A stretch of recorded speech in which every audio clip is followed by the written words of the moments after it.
Hey y'all, today I'm in beautiful Lebanon, Tennessee. Right over there's the City Hall. I'm here for the Wilson County Bank Fall Festival. And there are hundreds and hundreds of cars here. Beautiful day, gorgeous fall weather, not a cloud in the sky. Started out about 38 degrees today, this morning, but it's warmed up nicely and it's going to be about 65 degrees. So let's see what we can find. Y'all check out this lowrider here. Got some heavy glitter in that paint. Even the steering wheel is painted the same color with all that heavy glitter flake in it. It is just glistening in the sun today. Back here we got all the hydraulics.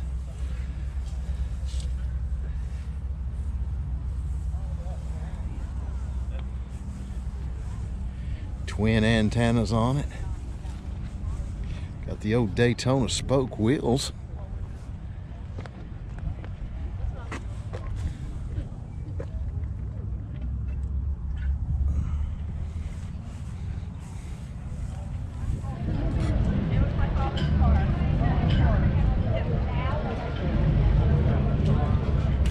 Y'all, I want to show you one very special Corvette right here. I overheard this story as she was telling someone else about it. Tell me about this Corvette. Oh, this is my father's 1957 Corvette. He bought it new in Daytona, Panama City Beach, and he raced it on the beach in Daytona in what's called the Flying Mile. This is my husband Bob, and we have the original copy of the sales receipt, original. His certificate, he averaged over 111 miles an hour on the beach.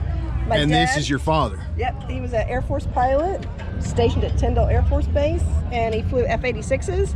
My mother met him because she read a story in the base newspaper about my dad, and she walked up to him in the cafeteria and introduced herself, and they were married 7 months later. Wow. After marriage. That's right. There's Lee in 1968. You can see the car in the background. So this is you? That's me, the little one. I love it. And then my dad had to get a NASCAR license to run on the beach. So he has a NASCAR license. The founder of NASCAR, Bill France, signed the results here. Yeah. It's a dual 4-barrel. If you look at the engine, you'll see the options here. The dual 4-barrel, and the Wonder Bar radio costs more than the dual 4-barrel. And the other options are a heater and white wall tires. Wow. And it was his daily driver until the late 60s. And it sat in the garage for several years. They did a restoration on it in the mid-90s, kind of a cosmetic restoration. And then when my father passed away earlier this year, he gifted it to Bob. And we had the underneath and the engine done. Nut and bolt, essentially. I would say that is an awesome gift. Yeah, it is. Y'all, thank you for telling me about this one owner, family owned, matching numbers 57 Corvette. Thank you so much. Thank you. You're welcome. Nice to meet you. Take care.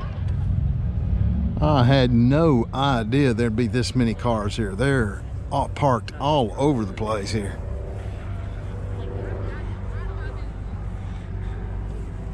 I broke out the old checkerboard vans here. Looks like I'll be walking the soles off of them today.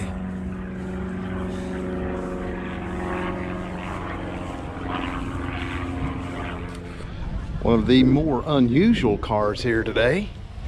This show is this 1937 Hudson Terraplane. Got a two-tone paint job on it, wide white walls, flathead 6 in it. Very well restored car, looks like.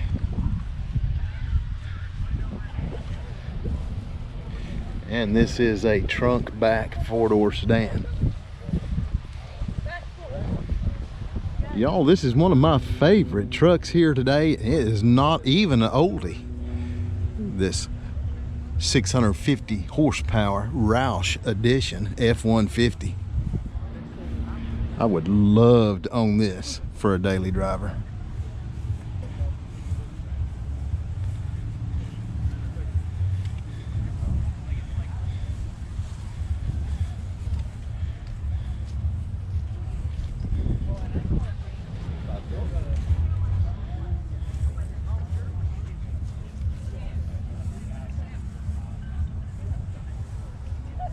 Well, this whole field is full of cars over here. That parking lot over there, way down there as far as you can see. Here is a bone stock original restored 1926 Model T touring car, and this is exactly what the BLT started out as.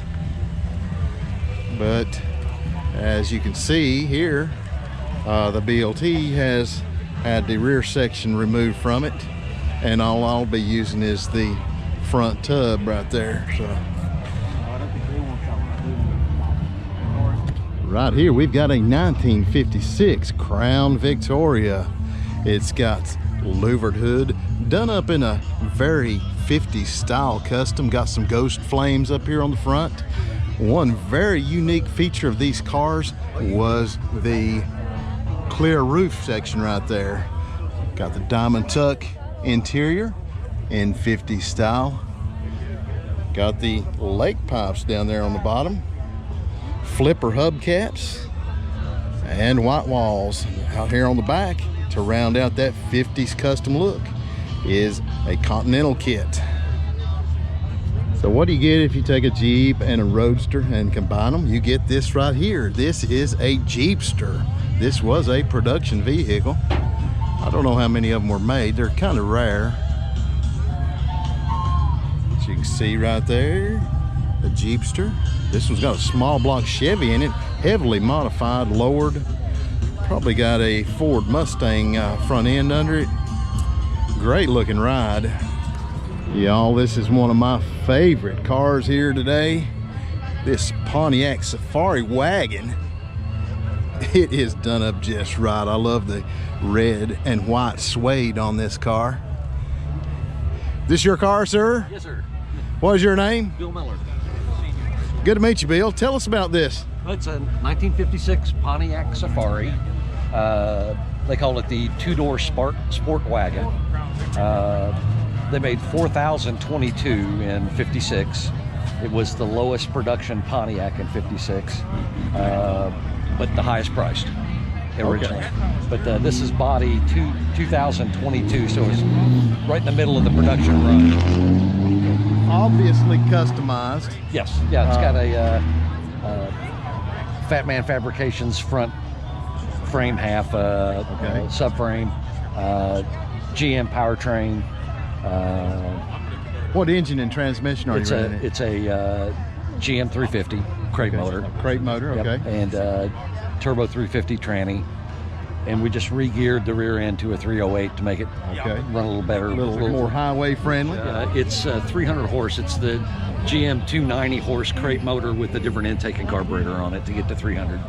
Okay. And the transmission is a 700R, you said? It's a turbo 350. 350 turbo, yeah. If I had to do over again, I'd put an overdrive transmission in, but it didn't work out that way when it was time. I don't know. There's something to be said for keeping it simple. It is that. It is that. I love the red and white suede combo. Right? It was a destined for another project car in the shop, and this was ready for paint before the other one was, so I kind of had a thing to do a flat paint job, and it ended up on this. So. Can you show us the interior right here a little bit? In fact, I just had the interior finished about a month ago. Love that red and white matching interior. One of my favorite features, y'all, of these cars was the sliding rear glass window and the wraparound rear glass. Yep. Gorgeous car. This is Nomad from the top, from Beltline up. So that's all right. Of that's available. They made so many more Nomads that it's beneficial for Safari guys because you can get all the glass. Yep. Makes it a little better to get parts for. Yes, very much so. Yeah. Gorgeous car, sir. Thank you. Thank you so much for telling us about it. Y'all, you don't have to spend a lot of money or even be an adult to have a cool ride. Check out this little tot rod. Made out of a wheelbarrow. and a little woodwork in there. Awesome.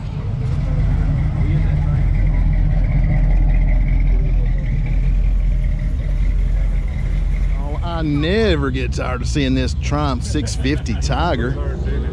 Hello, Mr. Cook. How are you, sir? Good, Dennis. How you doing?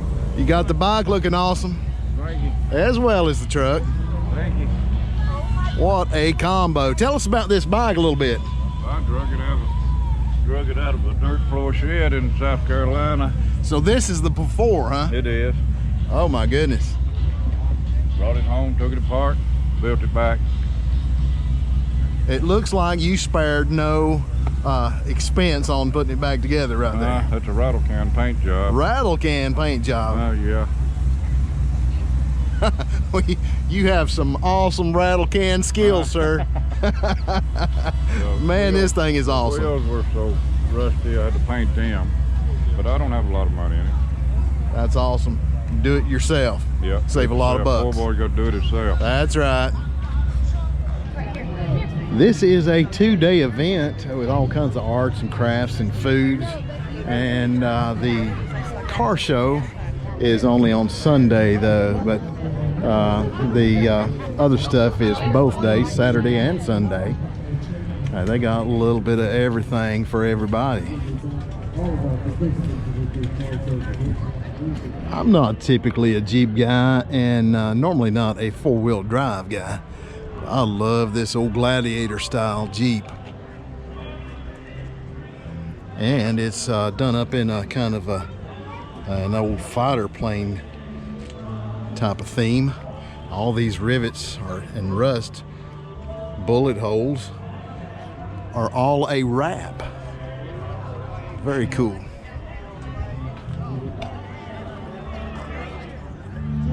Like I said, it is a beautiful day here today.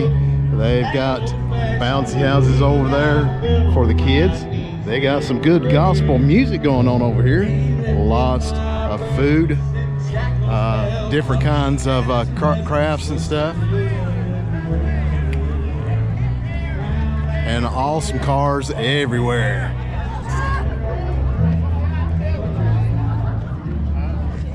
Over here we've got a 1980 Chevy replica. This is a replica of a Model A Ford.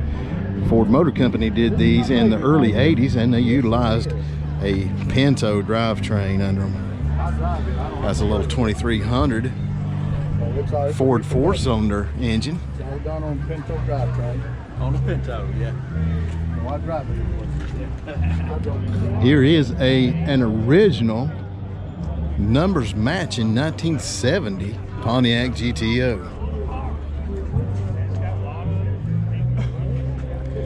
This car is gorgeous. Right here is looks like a copy of the original build sheet on this car.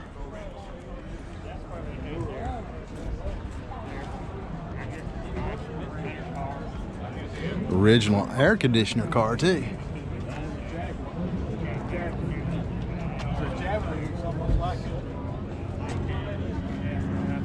Put a penny a mile on one like that right there. I wouldn't mind having that old car. I've still got a stripe kit. They were throwing them away and I took them.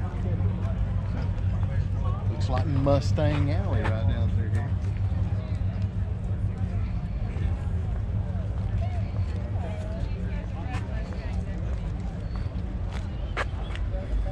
I'm not a new car guy necessarily, but that is the bomb diggity. Here's something really cool and unique. This is a 1963 Corvair Rampside pickup. I absolutely love this interior. Those inserts are awesome. These were a rear engine vehicle like all Corvairs. The most unique feature of these was the ramp side over here. This folded down just like another tailgate. You could pull a lawnmower in there or whatever. Very cool piece. We've got Chevy trucks, Mustang convertibles, Pontiac Firebirds over here. We got a Cobra over here, Z28 Camaros, SS's. There's a couple of Volkswagens down there, Carmen Ghia even, a Studebaker. There is everything here today, y'all. What a great show.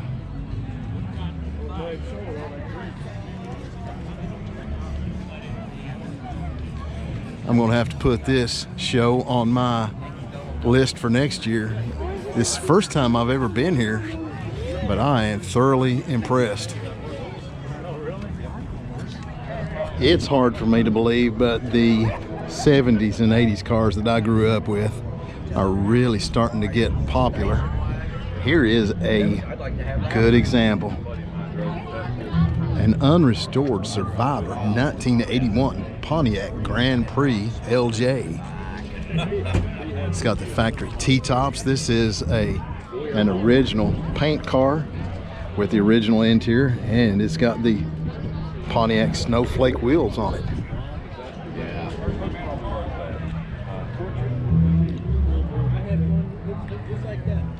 Really? Black one?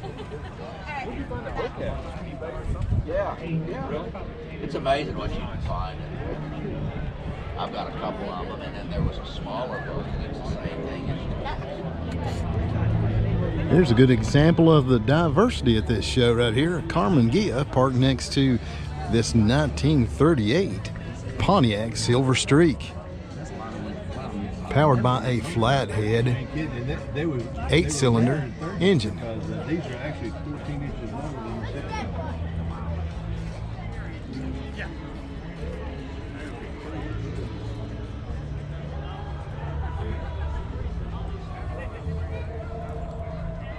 Nice little Falcon right here. Love the center consoles in these cars.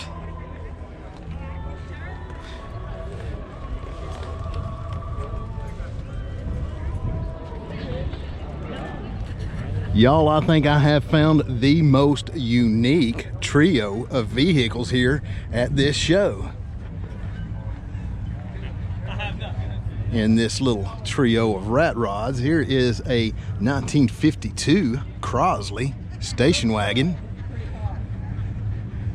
An International, no, I'm sorry, this is a Ford F1 cab, I think, on this one, with an International grille.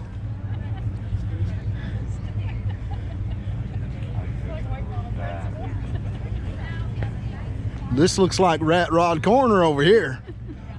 Who belongs to the semi? That's yours, sir? What is your name, sir? My feet, Good to meet you. Tell me about this thing. 78 feet, 359. Yeah.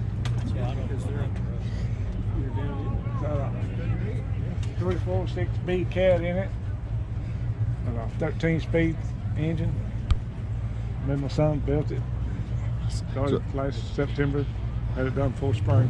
Wow, you really got on with it. It looks like you did some modifications up here on front. Yeah, Quarter elliptic springs. I've never seen that No, on a no. semi.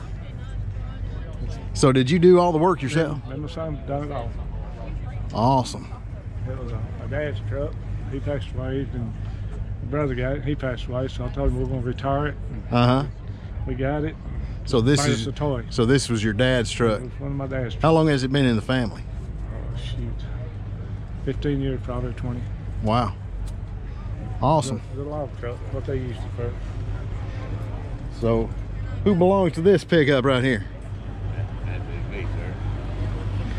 So it looks like you started out with a F1 cab, maybe? Yes, sir. 1951 cab and bed. It's on a custom frame.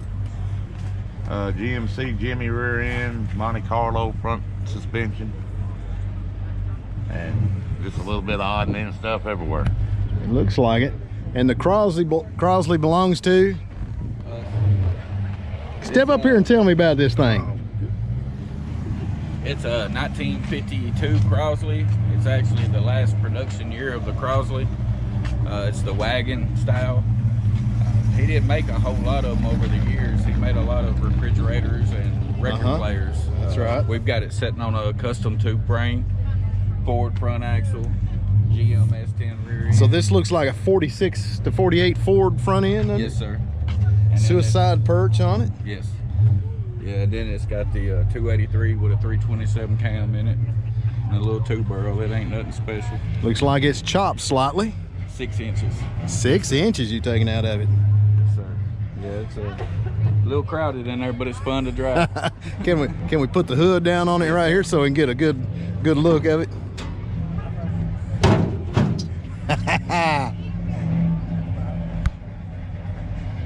I dig it. If I'm not mistaken, I think I read that this is a AACA sanctioned show, so it has brought out some very rare, very nicely restored cars. Like this 1954 Nash.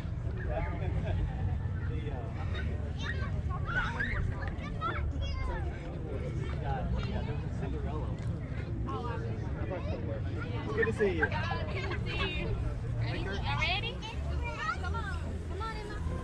I do not. Well, actually, no, I can see Seth right now. This one has a Continental kit on it. One of the most unique features of these cars, when they were advertised new, you could lay all the seats down in here so that when you're traveling, you can lay down and take a nap. These cars were very unique in that they had, from the factory,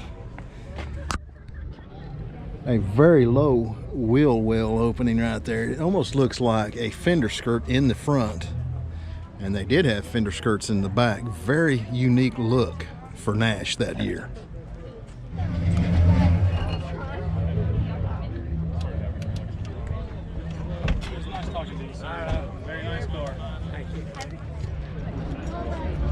Here is a 1981 DeLorean with its gull wing doors and stainless steel exterior.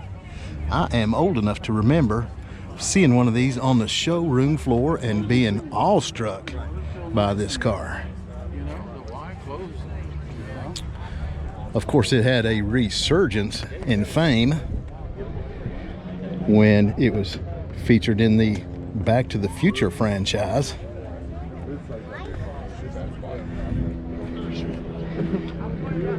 Don't see these very often at car shows.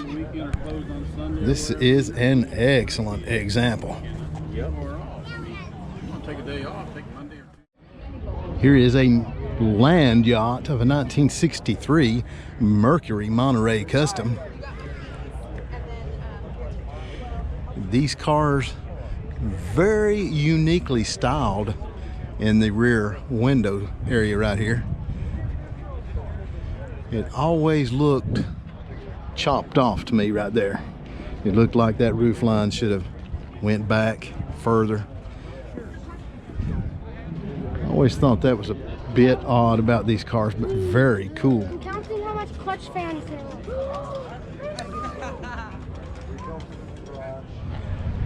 Here is a 1968 Javelin SST with the AMX 390 Go package on it.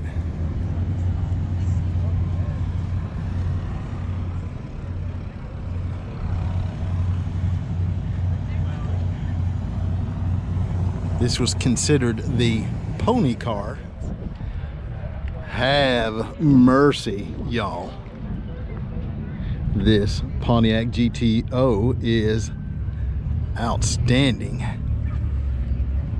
If I'm not mistaken, that is a 389 3-deuce intake.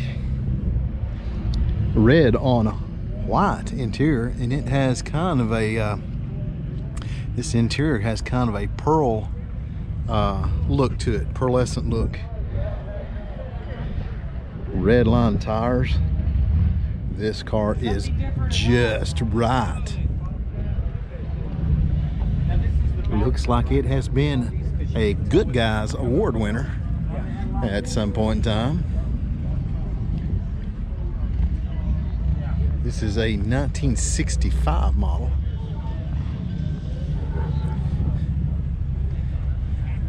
as far as restored cars goes, it just does not get much better than this. This is one outstanding street rod here today. It's a 1940 Deluxe Coupe. Heavily polished up under the hood. A lot of polished aluminum, small block Chevy V8 in it. Stunning color on this car. I love the dashes in these. I actually have one of those hanging on the garage wall that I've been contemplating putting in my 34 Ford. Smooth running boards. Another unique feature about this car is the hood is shaved of its original trim.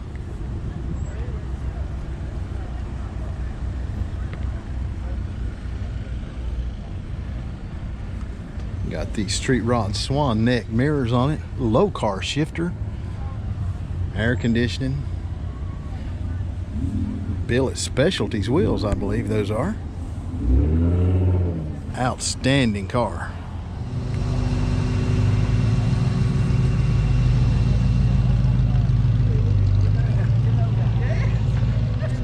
Have mercy, y'all. I'm gonna say it again. Have mercy.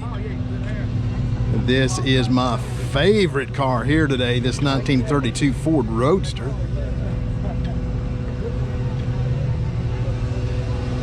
Got a flathead motor in it. I believe that's an 8BA block with Offenhauser heads in it.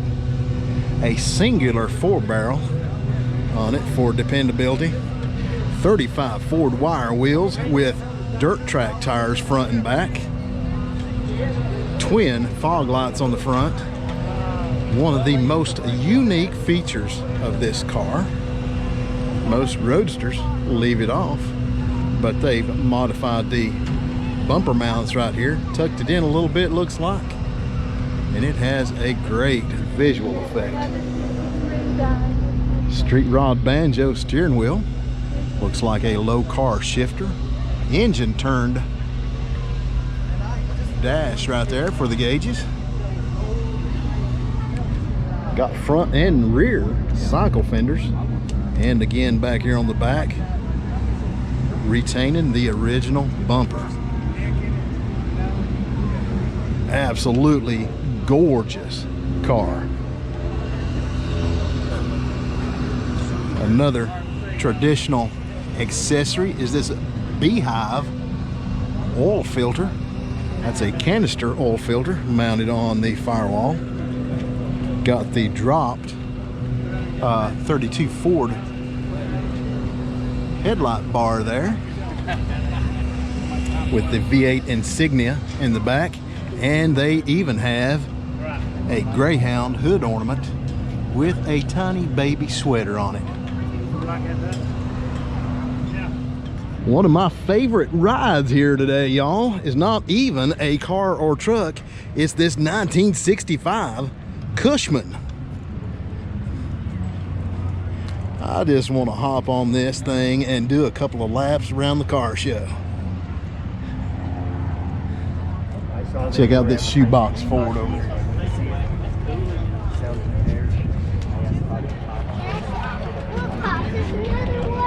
I love these cars.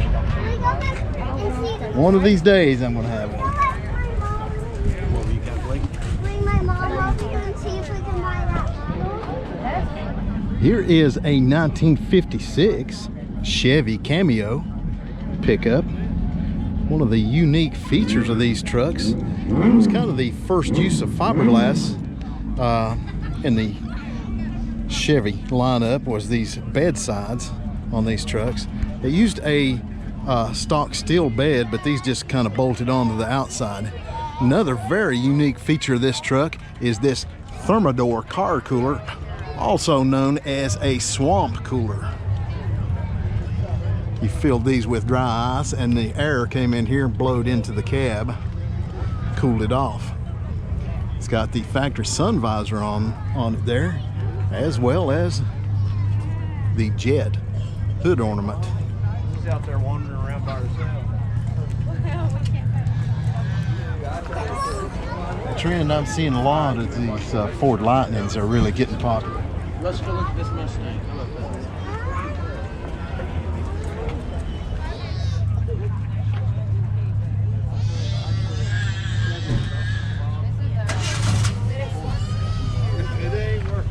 I am loving this little Falcon wagon right here. It's got a 302 in it. And it looks like these surfs up here in Tennessee.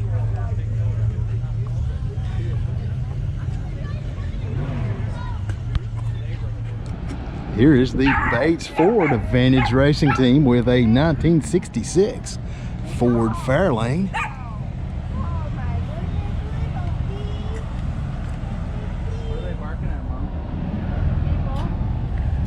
What else would they be worth? And apparently they'll trade for anything that don't eat. Hey y'all, thanks for coming along and checking out some cool rides on the Hot Rod Dad channel. Till next time. Y'all get out there and build something. That's right. Y'all get out there and build something.